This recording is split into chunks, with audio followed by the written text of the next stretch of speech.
नमस्कार। मैं डॉक्टर प्रमोद पडोला आप सबका स्वागत करता हूँ कथा कथन के इस अभियान में। आज हम सुनते हैं उषा प्रियवदा की कहानी वापसी। उषा प्रियवदा साठोत्तर दौर की एक यथार्थवादी कथाकार है। आधुनिक जीवन शैली, समाज व्यवस्था और व्यक्ति आधुनिकता के कारण उपजी स्थितियाँ और उससे जूझता समाज, रूढ़ी परंपरा और नई जीवन शैली के द्वंद्व में फंसी स्त्री, अपने स्वत्व की पहचान, स्वाभिमान हेतु संघर्ष करती स्त्री आदि का चित्रण उषा प्रेमदा ने अच्छी तरीके से अपने कथा साहित्य में किया है। साठोत्तरी दौर में भारतीय समाज काफी तेजी से बदलता गया। सामाजिक ढांचे में आए इस बदलाव को वापसी कहानी न केवल प्रस्तुत करती है बल्कि मन को द्रवित करते हुए सोचने पर भी मजबूर करती है। वापसी नई कहानी की एक महत्वपूर्ण उपलब्धि है। भारतीय समाज व्यवस्था में रिश्तों एवं संबंधों को महत्वपूर्ण स्थान है। यूँ कह सकते हैं कि भारतीय समाज व्यवस्था की यह नींव है। वापसी इस नींव के हिलने की कहानी है। वो संबंधों की भावात्मकता के खोखलेपन को उद्घाटित करती है। रिश्ते नातों से परिपूर्ण होते हुए भी व्यक्ति के असहाय और अकेले होने तथा अपनों के बीच में ही पराये हो जाने की पीड़ा को यह कहानी महसूस कराती है। गजाधर बाबू की यह कहानी केवल उनके तक सीमित न रहते हुए उन तमाम परिवारों के बूढ़े बुजुर्गों की कहानी बन जाती है जो गजाधर बाबू की तरह परिवार की खातिर अपनी इच्छा, अपेक्षा, सपनों का गला घोटकर अंततः जिंदगी से ठगे महसूस करते हैं। गजाधर बाबू का वापसी का निर्णय उनके स्वाभिमान को भले दर्शाता हो, परंतु कई सवाल भी खड़े करता है। जीवन के अंतिम पड़ाव में आकर व्यक्ति की परिवार के साथ रहने की इच्छा क्या गलत है? क्यों बूढ़े माँ बाप को बच्चे बोझ समझते हैं?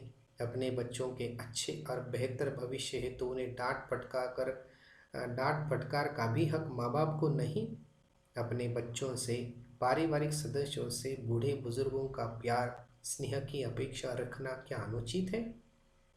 क्या बूढ़ों को जीने का अधिकार नहीं है, या वे केवल धनोपार्जन का साधन और आगे बढ़ने की सीढ़ी ही है? आधुनिक जीवन शैली ने समाज व्यवस्था पर ऐसे कई सवाल या निशान खड़े किए हैं जिनका सही उत्तर न मिलने या न समझने के कारण भारतीय संयुक्त परिवार प्रणाली खतरे में पड़ गई है। चलिए सुनते हैं वापसी। गजाधर बाबू ने कमरे में जमा सामान पर एक नज़र दौड़ाई। 2 बक्स, डोलची, बाल्टी। ये डिब्बा कैसा है गणेशी? उन्होंने पूछा। गणेशी बिस्तर बांधता हुआ कुछ गर्व, कुछ दुख, कुछ लज्जा से बोला। घरवाली ने साथ को कुछ बेसन के लड्डू रख दिए हैं। कहा बाबूजी को पसंद थे। अब कहाँ हम गरीब लोग आपकी कुछ खातिर कर पाएंगे। घर जाने की खुशी में भी गजाधर बाबू ने एक विषाद का अनुभव किया, जैसे एक परिचित स्नेह आदर में सहज संसार से उनका नाता टूट रहा हो। कभी कभी हम लोगों की भी खबर लेते रहिएगा, गणेशी बिस्तर में रस्सी बांधता हुआ बोला। कभी कुछ जरूरत हो तो लिखना गणेशी, इस अगहन तक बिटिया की शादी कर दो। गणेशी ने अंगूठे के छोर से आंखें पूछी। अब आप लोग सहारा न देंगे तो कौन देगा? आप यहाँ रहते तो शादी में कुछ हौसला रहता। गजाधर बाबू चलने को तैयार बैठे थे। रेलवे क्वार्टर का यह कमरा, जिसमें उन्होंने कितने वर्ष बिताए थे, उनका सामान हट जाने से कुरूप और नग्न लग रहा था। आंगन में रोपे पौधे भी जान पहचान के लोग ले गए थे और जगह जगह मिट्टी बिखरी हुई थी, पर पत्नी, बाल बच्चों के साथ रहने की कल्पना में यह बिछोह एक दुर्बल लहर की तरह उठकर विलीन हो गया। गजाधर बाबू बहुत खुश थे, बहुत खुश। 35 साल की नौकरी के बाद वो रिटायर होकर जा रहे थे। इन वर्षों में अधिकांश समय उन्होंने अकेले रहकर काटा था। उन अकेले क्षणों में उन्होंने इसी समय की कल्पना की थी जब वो अपने परिवार के साथ रहेंगे। इसी आशा के सहारे वो अपने अभाव का बोझ ढो रहे थे। संसार की दृष्टि में उनका जीवन सफल कहा जा सकता था। उन्होंने शहर में एक मकान बनवा लिया था। बड़े लड़के अमर और लड़की कांति की शादियां कर दी थी। 2 बच्चे ऊंची कक्षाओं में पढ़ रहे थे। गजाधर बाबू नौकरी के कारण प्रायः छोटे स्टेशनों पर रहे और उनके बच्चे और पत्नी शहर में, जिससे पढ़ाई में बाधा न हो। गजाधर बाबू स्वभाव से बहुत स्नेही व्यक्ति थे और स्नेह के आकांक्षी भी। जब परिवार साथ था, ड्यूटी से लौटकर बच्चों से हंसते खेलते, पत्नी से कुछ मनोविनोद करते, उन सब के चले जाने से उनके जीवन में गहन सूनापन भर उठा। खाली क्षणों में उनसे घर में टिका न जाता। कभी प्रकृति के न होने पर भी उन्हें पत्नी की स्नेहपूर्ण बातें याद आती रहती। दोपहर में गर्मी होने पर भी 2 बजे तक आग जलाए रहती और उनके स्टेशन से वापस आने पर गरम गरम रोटियां सेकती। उनके खा चुकने और मना करने पर भी थोड़ा सा कुछ और थाली में परोस देती और बड़े प्यार से आग्रह करती। जब वो थके हारे बाहर से आते तो उनकी आहट पा वो रसोई के द्वार पर निकल जाती और उसकी सलज्ज आंखें मुस्कुरा उठती। गजाधर बाबू तब तक छोटी बात भी याद आती और वो उदास उठती। अब कितने वर्षों बाद वह अवसर आया था जब वो फिर उसी स्नेह और आदर के मध्य रहने जा रहे थे। टोपी उतारकर गजाधर बाबू ने चारपाई पर रख दी, जूते खोलकर नीचे खिसका दिए। अंदर से रह रह कर कह कहों की आवाज़ें आ रही थी। इतवार का दिन था और उनके सब बच्चे इकट्ठे होकर नाश्ता कर रहे थे। गजाधर बाबू के सूखे चेहरे पर स्निग्ध मुस्कान आ गई। उसी तरह मुस्कुराते हुए बिना सांसे अंदर चले आए। उन्होंने देखा कि नरेंद्र कमर पर हाथ रखे शायद गत रात्रि की फिल्म में देखे गए किसी नृत्य की नकल कर रहा था और बसंती हंस हंस कर दोहरी हो रही थी। अमर की बहू को अपने तन बदन आंचल या घूंघट का कोई होश न था और वो उन्मुक्त रूप से हंस रही थी। गजाधर बाबू को देखते ही नरेंद्र धप से बैठ गया और चाय का प्याला उठाकर मुंह से लगा दिया। बहू को होश आया और उसने झट से माथा ढक लिया। केवल बसंती का शरीर रह रह कर हंसी दबाने के प्रयत्न में हिलता रहा। गजाधर बाबू ने मुस्कुराते हुए उन लोगों को देखा, फिर कहा, क्यों नरेंद्र, क्या नकल हो रही है? कुछ नहीं बाबूजी, नरेंद्र ने सिर पिटा कर कहा। गजाधर बाबू ने चाहा था कि वह भी इस मनोविनोद में भाग लेते, पर उनके आते ही जैसे सब कुंठित चुप हो गए। उससे उनके मन को थोड़ी सी खिन्नता उपज आई। बैठते हुए बोले, बसंती, चाय मुझे भी देना। तुम्हारी अम्मा की पूजा अभी चल रही है क्या? बसंती ने माँ की कोठरी की ओर देखा। अभी आती ही होंगी, और प्याले में उनके लिए चाय छानने लगी। बहू चुपचाप पहले ही चली गई थी। अब नरेंद्र भी चाय का आखिरी घूंट पीकर उठा खड़ा हुआ। केवल बसंती पिता के लिहाज में चौके में बैठी माँ की राह देखने लगी। गजाधर बाबू ने एक घूंट चाय पी, फिर कहा, बिट्टी, चाय तो फीकी है, लाइए चीनी और डाल दूं? बसंती बोली, रहने दो, तुम्हारी अम्मा जब आएगी तब पी लूंगा। थोड़ी देर में उनकी पत्नी हाथ में अर्ध का लोटा लिए निकली और अशुद्ध स्तुति कहते हुए तुलसी में डाल दिया। उन्हें देखते ही बसंती भी उठ गई। पत्नी ने आकर गजाधर बाबू को देखा और कहा, अरे, आप अकेले बैठे हैं, ये सब कहाँ गए? गजाधर बाबू के मन में फांस सी करके उठी। अपने अपने काम में लग गए हैं, आखिर बच्चे ही हैं। पत्नी आकर चौके में बैठ गई। उन्होंने नाक बहुत चढ़ाकर चारों ओर जूठे बर्तनों को देखा, फिर कहा, सारे में जूठे बर्तन पड़े हैं, इस घर में धर्म कर्म कुछ नहीं, पूजा करके सीधे चौक में घुसो। फिर उन्होंने नौकर को पुकारा। जब उत्तर न मिला तो एक बार और उच्च स्वर में फिर पति की ओर देखकर बोली, बहू ने भेजा होगा बाजार, और एक लंबी सांस लेकर चुप हो गई। गजाधर बाबू बैठकर चाय और नाश्ते का इंतजार करते रहे। उन्हें अचानक ही गणेशी की याद आ गई। रोज सुबह पैसेंजर आने से पहले वह गरम गरम पूरियाँ और जलेबी बनाता था। गजाधर बाबू जब तक उठकर तैयार होते उनके लिए जलेबियाँ और चाय लाकर रख देता था। चाय भी कितनी बढ़िया, कांच के गिलास में ऊपर तक भरी, लबालब, पूरे 2.5 चम्मच चीनी और गाढ़ी मलाई। पैसेंजर भले ही रानीपुर लेट पहुंचे, गणेशी ने चाय पहुंचाने में कभी देर नहीं की। क्या मजाल कि कभी उससे कुछ कहना पड़े। पत्नी का शिकायत भरा स्वर सुन उनके विचारों में व्याघात पहुंचा। वह कह रही थी, सारा दिन इसी खींच खींच में निकल जाता है, इस गृहस्थी का धंधा पीटते पीटते उम्र बीत गई, कोई जरा हाथ भी नहीं बटाता। बहू क्या किया करती है? गजाधर बाबू ने पूछा। पड़ी रहती है। बसंती को तो फिर कहो कॉलेज जाना होता है। गजाधर बाबू ने प्यार से समझाया, तुम सुबह पढ़ लिया करो, तुम्हारी माँ बूढ़ी हुई, उनके शरीर में अब वो शक्ति नहीं बची है। तुम हो, तुम्हारी भाभी है, दोनों मिलकर काम में हाथ बटाना चाहिए। बसंती चुप रह गई। उसके जाने के बाद उसकी माँ ने धीरे से कहा, पढ़ने का तो बहाना है, कभी जी ही नहीं लगता। लगे कैसे, शीला से ही फुर्सत नहीं। बड़े बड़े लड़के हैं उनके घर में, हर वक्त वहाँ घुसना रहना मुझे नहीं सुहाता, मना करो तो सुनती नहीं। नाश्ता कर गजाधर बाबू बैठक में चले गए। घर छोटा था और ऐसी व्यवस्था हो चुकी थी कि उसमें गजाधर बाबू के रहने के लिए कोई स्थान न बचा था। जैसे किसी मेहमान के लिए कुछ अस्थायी प्रबंध कर दिया जाता है, उसी प्रकार बैठक में कुर्सियों को दीवार से सटाकर बीच में गजाधर बाबू के लिए पतली सी चारपाई डाल दी गई थी। गजाधर बाबू उस कमरे में पड़े पड़े कभी कभी अनायास ही इस अस्थायित्व का अनुभव करने लगते। उन्हें याद हो आती उन रेलगाड़ियों की जो आती और थोड़ी देर रुक कर किसी और लक्ष्य की ओर चली जाती। घर छोटा होने के कारण बैठक में ही अब अपना प्रबंध किया था।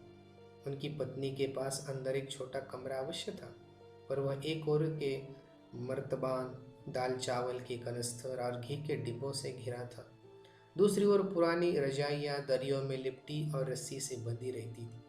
उसके पास एक बड़े से टीन के बक्स में घर भर के गर्म कपड़े थे। बीच में एक अलगनी बंधी हुई थी जिस पर प्रायः बसंती के कपड़े लापरवाही से पड़े रहते थे। वो भरसक उससे कमरे में नहीं जाते थे। घर का दूसरा कमरा अमर और बहू के पास था।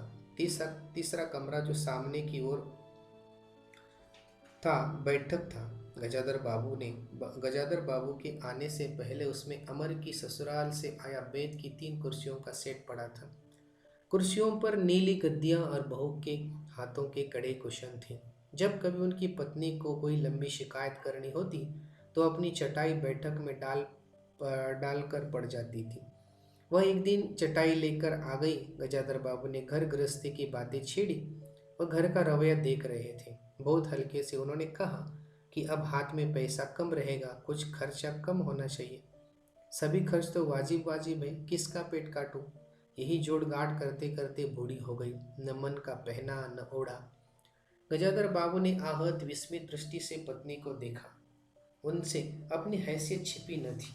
उनकी पत्नी तंगी का अनुभव कर उसका उल्लेख करती, यह स्वाभाविक था, लेकिन उनमें सहानुभूति का पूर्ण अभाव गजाधर बाबू को बहुत खटका। उनसे यदि राय बात की जाए कि प्रबंध कैसे हो तो उन्हें चिंता कम संतोष अधिक होता, लेकिन उनसे तो केवल शिकायत की जाती थी, जैसे परिवार की सब परेशानियों के लिए वही जिम्मेदार थे। तुम्हें किस बात की कमी है अमर की माँ? घर में बहू है, लड़के बच्चे हैं, सिर्फ रुपए से ही आदमी अमीर नहीं होता। गजाधर बाबू ने कहा और कहने के साथ ही अनुभव किया, ये उनकी आंतरिक अभिव्यक्ति थी, ऐसी कि उनकी पत्नी नहीं समझ सकती।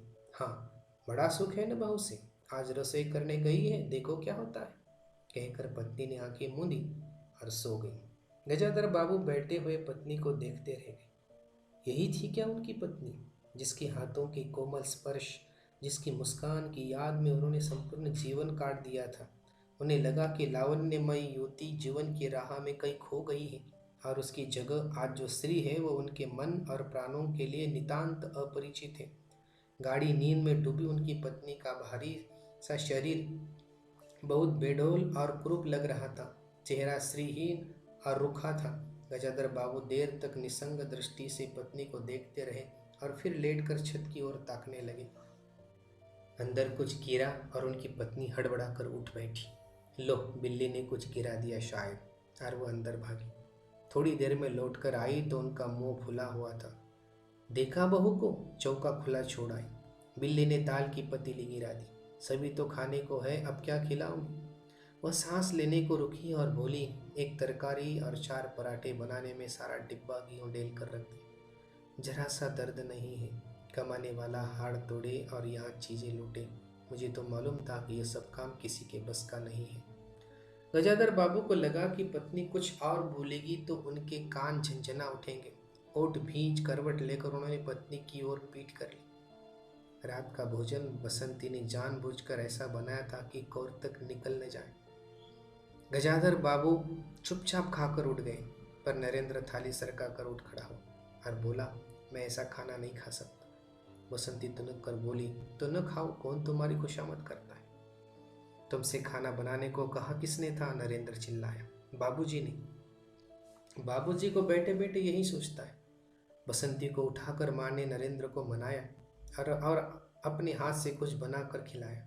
गजाधर बाबू ने बाद में पत्नी से कहा, इतनी बड़ी लड़की हो गई और उसे खाना बनाने तक का शौर नहीं आया। अरे आता तो सब कुछ है, करना नहीं चाहती, पत्नी ने उत्तर दिया। अगली शाम माँ को रसोई में देख कपड़े बदल कर बसंती बाहर आई तो बैठक से गजाधर बाबू ने टोक दिया। कहाँ जा रही है? पड़ोस में शीला के घर, बसंती ने कहा। कोई जरूरत नहीं है, अंदर जाकर पढ़ो, गजाधर बाबू ने कड़े स्वर में कहा। कुछ देर अनिश्चित खड़े रहकर बसंती अंदर चली गई। गजाधर बाबू शाम को रोज टहलने चले जाते थे। लौट कर आए तो पत्नी ने कहा, क्या कह दिया बसंती से? शाम से मुंह लपेटे पड़ी है, खाना भी नहीं खाया। गजाधर बाबू खिन्न हो आए। पत्नी की बात का उन्होंने कुछ उत्तर नहीं दिया। उन्होंने मन में निश्चय कर लिया कि बसंती की शादी जल्दी ही करा देनी है। उस दिन के बाद बसंती पिता से बची बची रहने लगी। जाना होता तो पिछवाड़े से जाती। गजाधर बाबू ने दो एक बार पत्नी से पूछा तो उत्तर मिला, रूठी हुई है। गजाधर बाबू को रोष हुआ। लड़की के इतने मिजाज, जाने को रोक दिया तो पिता से बोलेगी नहीं। फिर उनकी पत्नी ने ही सूचना दी, अमर अलग रहने की सोच रहा है। क्यों? गजाधर बाबू ने चकित होकर पूछा। पत्नी ने साफ साफ उत्तर नहीं दिया। अमर और उसकी बहू की शिकायतें बहुत थी। उनका कहना था कि गजाधर बाबू हमेशा बैठक में ही पड़े रहते हैं। कोई आने जाने वाला हो तो कोई बिठाने को जगह नहीं। अमर को अब भी वो छोटा सा समझते थे और मौके बेमौके टोक देते थे। बहू को काम करना पड़ता था और सास जब तक फोड़पन पर ताने देती रहती थी। हमारे आने से पहले भी कभी ऐसी बात हुई थी? गजाधर बाबू ने पूछा। पत्नी ने सिर हिलाकर बताया कि नहीं, पहले अमर घर का मालिक बनकर रहता था, बहू को कोई रोक टोक न थी। अमर के दोस्तों का प्राय यही अड्डा जमा रहता था और अंदर से नाश्ता चाय तैयार होकर जाता रहता था। बसंती को भी वही अच्छा लगता रहता। गजाधर बाबू ने बहुत धीरे से कहा, अमर से कहो जल्दबाजी की कोई जरूरत नहीं है। अगले दिन वो सुबह घूमकर लौटे तो उन्होंने पाया कि बैठक में उनकी चारपाई नहीं है। अंदर जाकर पूछने ही वाले थे कि उनकी दृष्टि रसोई के अंदर बैठी पत्नी पर पड़ी। उन्होंने यह कहने को मुंह खोला कि बहू कहाँ है, पर कुछ याद कर चुप हो गए। पत्नी की कोठरी में झांका तो अचार रजाइयों और कनस्तरों के मध्य अपनी चारपाई लगी पाई। गजाधर बाबू ने कोट उतारा और कहीं टांगने को दीवार पर नजर दौड़ाई। फिर उसे मोड़कर अलगनी के कुछ कपड़े खिसका कर एक किनारे टांग दिया। कुछ खाए बिना ही अपनी चारपाई पर लेट गए। कुछ भी हो, तन आखिरकार बूढ़ा ही था। सुबह शाम कुछ दूर टहलने अवश्य चले जाते, पर आते आते थक उठते थे। गजाधर बाबू को अपना बड़ा सा क्वार्टर याद आया। निश्चित जीवन, सुबह पैसेंजर ट्रेन आने पर स्टेशन की चहल पहल, चिर परिचित चेहरे और पटरी पर रेल की पाइयों की खटखट जो उनके लिए मधुर संगीत की तरह थी। तूफान और डाक गाड़ी के इंजन की चिंगाड़ उनकी अकेली रातों की साथी थी। सेठ रामजीमल की मील को कुछ लोग कभी कभी पास आ बैठते, वही उनका दायरा था, वही उनके साथी। वह जीवन अब उन्हें खोई निधि सा प्रतीत हुआ। उन्हें लगा कि वह जिंदगी द्वारा ठगे गए हैं। उन्होंने जो कुछ चाहा उसमें से उन्हें एक बूंद भी न मिली। लेटे हुए वह घर के अंदर से आते विविध स्वरों को सुनते रहे। बहू और सास की छोटी सी झड़प, बाल्टी पर खुले नल की आवाज़, रसोई के बर्तनों की खटखट और उसी में दो गौरों का वार्तालाप। और अचानक ही उन्होंने निश्चय कर लिया कि अब घर की किसी बात में दखल न देंगे। यदि गृह स्वामी के लिए पूरे घर में एक चारपाई की जगह नहीं है तो यहीं पड़े रहेंगे। अगर कहीं और डाल दी गई तो वहां चले जाएंगे। यदि बच्चों के जीवन में उनके लिए कहीं स्थान नहीं तो अपने ही घर में परदेसी की तरह पड़े रहेंगे। और उस दिन के बाद सचमुच गजाधर बाबू कुछ नहीं बोले। नरेंद्र रुपए मांगने आया तो बिना कारण पूछे उसे रुपए दे दिए। बसंती काफ़ी अंधेरा हो जाने के बाद भी पड़ोस में रही तो भी उन्होंने कुछ नहीं कहा।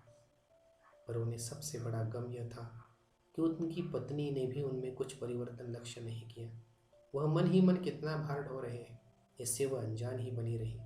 बल्कि उन्हें पति के घर के मामले में हस्तक्षेप न करने के कारण शांति ही थी। कभी कभी वह भी कह उठती, ठीक है, आप बीच में न पड़ा कीजिए, बच्चे बड़े हो गए हैं, हमारा जो कर्तव्य था कर रहे हैं, पढ़ा रहे हैं, शादी कर देंगे। गजाधर बाबू ने आहत दृष्टि से पत्नी को देखा। उन्होंने अनुभव किया कि वो पत्नी और बच्चों के लिए केवल धनोपार्जन के निमित्त मात्र है। जिस व्यक्ति के अस्तित्व से पत्नी मांग में सिंदूर डालने की अधिकारिणी है, समाज में उसकी प्रतिष्ठा है। उसके सामने वह 2 वक्त भोजन की थाली रख देने से सारे कर्तव्यों से छुट्टी पा जाती है। वह घी और चीनी के डिब्बों में इतनी रमी हुई है कि अब वही उसकी संपूर्ण दुनिया बन गई है। गजाधर बाबू उनके जीवन के केंद्र नहीं हो सकते। उन्हें तो अब बेटी की शादी के लिए भी उत्साह बुझ गया। किसी बात में हस्तक्षेप न करने के निश्चय के बाद ही उनका अस्तित्व उस वातावरण का एक भाग न बन सका। उनकी उपस्थिति उस घर में ऐसी असंगत लगने लगी थी जैसे सजी हुई बैठक में उनकी चारपाई थी। उनकी सारी खुशी एक गहरी उदासीनता में डूब गई। इतने सब निशों के बावजूद एक दिन बीच में दखल दे बैठे। पत्नी स्वभाव अनुसार नौकर के शिकायत कर रही थी, कितना कामचोर है, बाजार की चीज में पैसा बनाता है, खाने बैठता है तो खाता ही चला जाता है। गजाधर बाबू को बराबर यह महसूस होता रहता था कि उनके घर का रहन सहन और खर्च उनकी हैसियत से कहीं ज्यादा है। पत्नी की बात सुनकर कहते कि नौकर का खर्च बिल्कुल बेकार है, छोटा मोटा काम है, घर में 3 मर्द है, कोई ना कोई कर ही देगा। उन्होंने उसी दिन नौकर का हिसाब कर दिया। अमर दफ्तर से आया तो नौकर को पुकारने लगा। अमर की बहू बोली, बाबूजी ने नौकर छुड़ा दिया। क्यों? कहते खर्च बहुत है। यह वार्तालाप बहुत सीधा सा था, पर जिस टोन में बहू बोली गजाधर बाबू को खटक गया। उस दिन जी भारी होने के कारण गजाधर बाबू टहलने नहीं गए थे। आलस्य में उठकर बत्ती भी नहीं जलाई थी। इस बात से बेखबर नरेंद्र माँ से कहने लगा, अम्मा तुम बाबूजी से कहती क्यों नहीं? बैठे बिठाए कुछ नहीं तो नौकरी छुड़ा दी। अगर बाबूजी यह समझे कि मैं साइकिल पर गेहूं रख आटा पिसाने जाऊंगा तो मुझसे यह नहीं होगा। हाँ अम्मा, बसंती का स्वर था, मैं कॉलेज भी जाऊं और लौट कर घर में झाड़ू भी लगाऊं, यह मेरे बस की बात नहीं है। बूढ़े आदमी हैं, अमर बुनबुनाया, चुपचाप पड़े रहे, हर चीज में दखल क्यों देते हैं? पत्नी ने बड़े व्यंग से कहा, और कुछ नहीं सूझा तो तुम्हारी बहू को ही चौके में भेज दिया। वह गई तो 15 दिन का राशन 5 दिन में बना कर रख दिया। बहू कुछ कहे इससे पहले वो चौके में घुस गई। कुछ देर में अपनी कोठरी में आई और बिजली जलाई तो गजाधर बाबू को लेट देख बड़ी सिटपिटाई। गजाधर बाबू की मुख मुद्रा से वह उनमें भावों का अनुमान न लगा सकी। वो चुप आंखें बंद किए लेटे रहे। गजाधर बाबू चिट्ठी हाथ में लिए अंदर आए और पत्नी को पुकारा। वह भीगे हाथ निकली और आंचल से पोंछती हुई पास आ खड़ी हुई। गजाधर ने बिना किसी भूमिका के कहा, मुझे सेठ रामजी मल की चीनी मिल में नौकरी मिल गई है। खाली बैठे रहने से तो 4 पैसे घर में आए, वही अच्छा है। उन्होंने तो पहले ही कहा था, मैंने ही मना कर दिया था।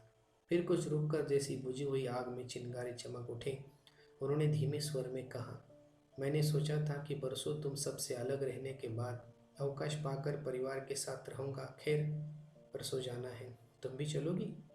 मैं? पत्नी ने सकपका कर कहा, मैं चलूंगी तो यहाँ क्या होगा? इतनी बड़ी गृहस्थी, फिर सयानी लड़की।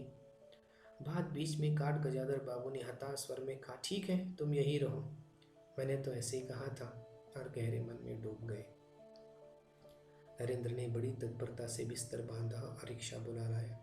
गजाधर बाबू का टीन का बक्स और पतला सा बिस्तर उस पर रख दिया गया। नाश्ते के लिए लड्डू और मठरी की डलिया हाथ में लिए गजाधर बाबू रिक्शे पर बैठ गए। दृष्टि उन्होंने अपने परिवार पर डाली, फिर दूसरी ओर देखने लगे और रिक्शा चल पड़ा। उनके जाने के बाद सब अंदर लौट आए। बहू ने अमर से पूछा, सिनेमा ले चलिएगा ना? बसंती ने उछल कर कहा, भैया हमें भी। गजाधर बाबू की पत्नी सीधे चौके में चली गई। बची हुई मठरियों को कटोरदान में रखकर अपने कमरे में लाई और कनस्तरों के पास रख दिया। फिर बाहर आकर कहा, अरे नरेंद्र, बाबू की चारपाई कमरे से निकाल दें, उसमें चलने तक की जगह नहीं है।